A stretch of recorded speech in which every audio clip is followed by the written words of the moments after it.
Hi, I'm Micah Thompson, and today I'm going to be teaching you how to build a diorama super easy and as cheap as possible. So let's get started. You could start from scratch, but the process is basically the same. I'm going to be using an old base from an old diorama that got thrown out and is now in my little storage corner over here. So I'm going to be using this little tower piece from an old castle diorama that never saw completion. So yeah, I'm going to use that tower and transform it.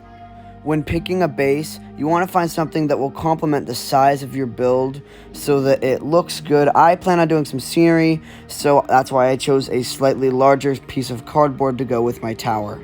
Now, before we start outlining or building or anything, we gotta find a design. And so what I like to do first is draw out on paper what I want it to look like, and then model my building after that. Now that you've drawn it, you can outline it. You can't glue it down yet until you've got an outline of what you want your full build to look like. And sometimes you don't glue anything down because you don't have anything to start with, but you at least got to outline how you want your build to look and kind of design the dimensions on your board. It doesn't need to be perfect. It doesn't need to be perfectly measured unless you need it to be a perfect building. But in the more fantasy style I'm choosing, it's a little more whimsical and you have a little more wiggle room for design.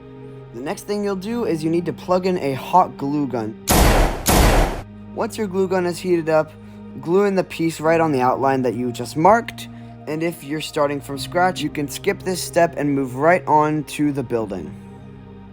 You first start with an inner structure that will support your build on the outside. The outside will not be this material, but I highly recommend popsicle sticks for your interior structure. So you build your structure to a desired height because sightlines are very important while building dioramas, especially for cinematic views which are shot from the bottom up usually to make it look more realistic. I'm building a tower on both sides, top and bottom, left and right, and then I'm also doing an A-frame as well on the left side.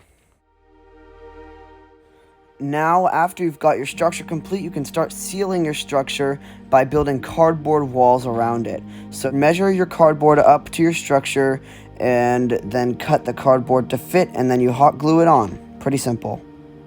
And now we are on to the fun part, and I think this might be the funnest part. Maybe the landscaping is fun too, but the clay work is my favorite. You need to first get the DAS air dry clay. I highly recommend it. It's the only clay that doesn't crack when I try to use it.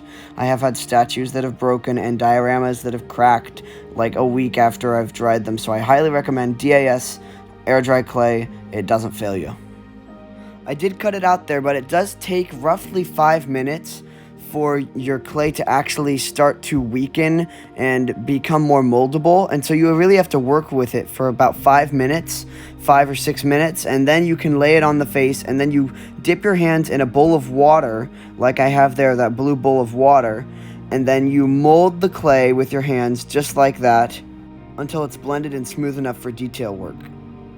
Like I said, once you're ready, you can start detailing, and I did brickwork, and I also did patching, and I did texturing, and I did use some really nice tools that I got as a Christmas gift, but I've been using a steak knife for about 1.5 years now, and it works just fine, so I highly recommend that if you don't have access to professional tools. Also, I will just add that that's just for cutting. Your hands are really your biggest tools, and as you can see in that roofing technique, what I would do is I would smush it up, and then I would cut down, and it looks a lot like hay because it's pressing it down in little jagged patterns, and the goal was to make a thatched roof. Now I've set up a little time-lapse here showing the progress of the build because I feel like it kind of deserves it. I was videoing and building for 10 hours that day.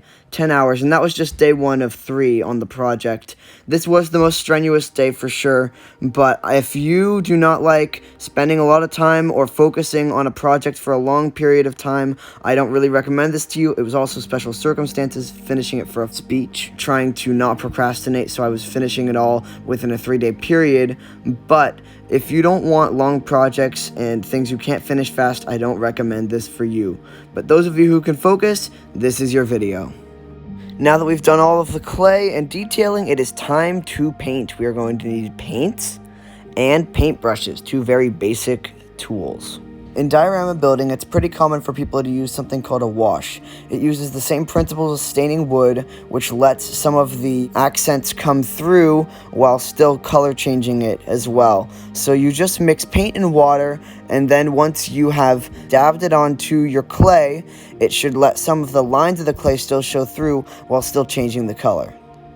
During the painting time-lapse, I want to make it clear that this tutorial is not for you to copy my diorama exactly. There's no measurements, there's nothing that you can really copy exactly off of mine, but it's more to give you the general idea of how to build a diorama as cheap as possible and as efficient as possible with the tools that you can mainly find around home. I'm not recommending any color scheme. It depends on the build, really. Whatever you're building, the color scheme's probably going to be different for each build. But this one, I chose to do a straw roof, and you can see I went back and I made it a little bit lighter yellow, which I then went back on again and changed it back. And once you've got it painted, you really got to start looking and changing things and deciding how you want it to look in the finished product. So this is a technique where I go in and I make certain stones highlighted and more dark, and then I add in a white grout in between to make it look like they're real stones, and I've already carved them with the clay, so they really do look like real stones. And then you put a black wash over them, and the black wash acts as a toner. It just tones down the effect of the white, and it makes them look like a real old brick wall. The painting was not as bad as the clay job in terms of time. It was only 4 hours, and now we are on to greenery, guys. So this greenery is mainly foam and moss dyed from Michael's, as well as some trees, bridges, boulders, and even some figures. These mosses are not the only thing that we're going to use, though, in the landscaping, and I will show you a DIY technique that works amazingly.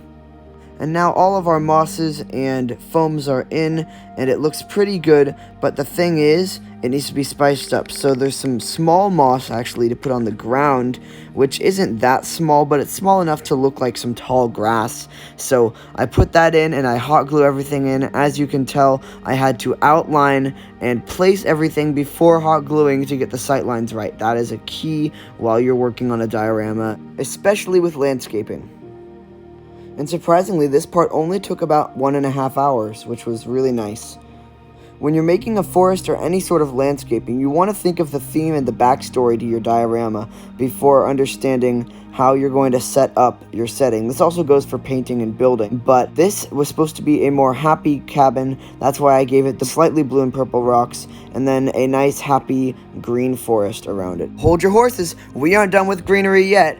The most important part of greenery, I say, is this easy little trick. All you need to do is take some oak leaves or any type of leaf in your yard. It has to be dried, and then you blend it up until it's really small, very fine chunks, very fine leaves, and then you paint them. You mix them with paint, and then you blend them again. Then you spray your plant or tree with spray adhesive, doesn't really matter what type, and then you just sprinkle your little leaves over the top. Make sure to shake or dust away the excess leaves. I know it was tricky to shake my diorama, so I just dusted them away, but the excess leaves do become kind of a pain.